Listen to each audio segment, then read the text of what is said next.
I think Hollywood forgot how to make smart people interesting.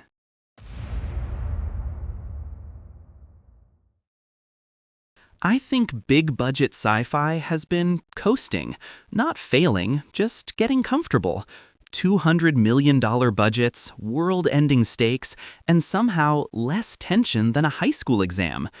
Because somewhere along the way, sci-fi stopped chasing ideas and started chasing scale. And to be clear, this isn't about the greats. Films like Interstellar and The Martian didn't just use science, they made it cinematic. They proved that equations, isolation, and human intelligence could be just as gripping as any explosion. But I think Hollywood learned the wrong lesson from them. It copied the scale, not the discipline.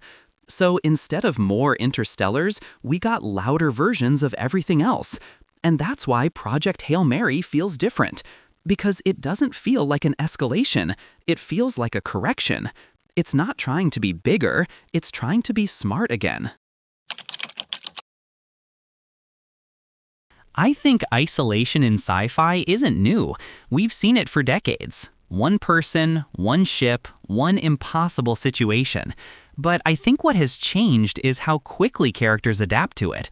In a lot of modern films, not bad films, just modern storytelling, characters hit a crisis and within minutes they lock in. They become decisive, capable, almost pre-calibrated for survival.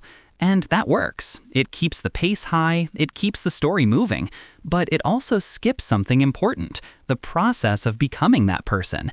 And that's where Project Hail Mary feels different.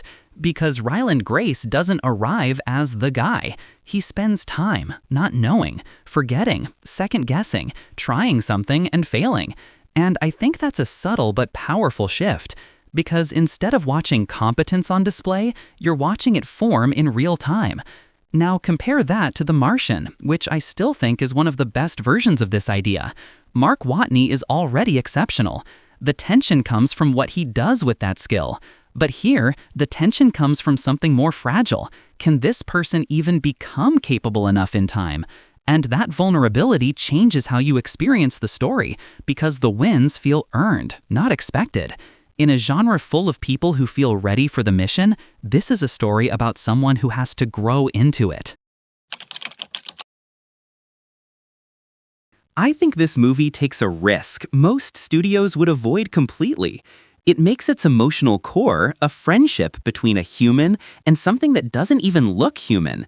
No expressive face, no familiar body language, just communication. And that's important.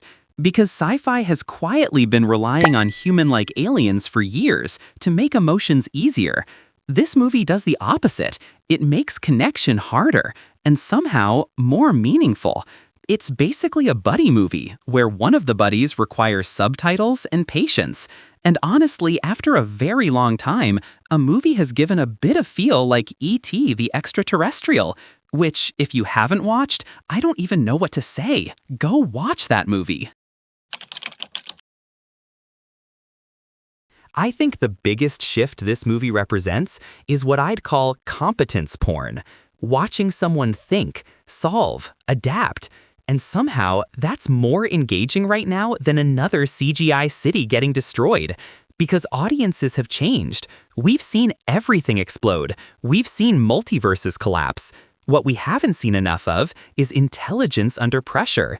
Turns out, watching someone do math correctly is more satisfying than watching a hero punch a skybeam. So I think Project Hail Mary isn't just a good sci-fi film.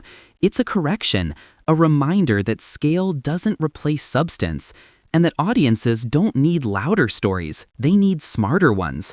And honestly, this is where Ryan Gosling fits perfectly, because he's one of the last actors who can carry a film like this without needing noise around him. No gimmicks, no overexposure, just presence, which might make him one of the last true prestige movie stars left. I think if this movie works, it doesn't just succeed on its own. It changes what studios believe audiences actually want, and that's when things get interesting. So I'm curious, if you've watched Project Hail Mary, what did you honestly think? Did it work for you, or does this kind of storytelling need more time to land? Because I think moments like this matter. When a film tries something different, something smarter, it only survives if people actually show up for it. So don't just rate it, explain it. What worked, what didn't, and why? And if you like breaking down movies based on what they mean for Hollywood, not just what happens in them, subscribe.